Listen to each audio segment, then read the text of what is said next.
So let's talk about the computational artifact. It's Mr. Tosh over Global. Now, we want to just have a quick conversation about what to do and what not to do. The computational artifact is simply something created by a computer, and it needs to be original. It talks about it right here. It must provide an illustration, representation, or explanation of the computing innovation's intended purpose, its function, or its effect. So let's look right here at this, read this.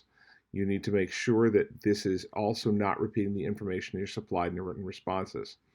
And last and really important, should be primarily non-textual. So let's talk about what that means.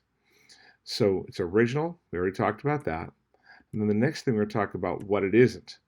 It's not multi-slide and not texty, meaning big words for don't use too many words. You don't want a lot of words in this, and you don't want slideshows. It actually goes through and it says, don't give us a slideshow if you read into that. And finally, here's a few examples that worked. For example, one of them was a video, and that was one of the examples they gave us. And the readers actually wrote, although the video does not show autonomous cars, the narration does identify the innovation and states its purpose. So you have a really successful answer there.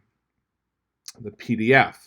This one talks about, in fact, it did start as a military device, but it became something that people use commonly to get their own location or to find pets or people like that, things like that. And finally, the infographic can also be a possible solution. Just be careful that you're not going overboard with text. It simply says this is its intended purpose and it's how it functions. That's all you need to know for that. Wishing you good luck.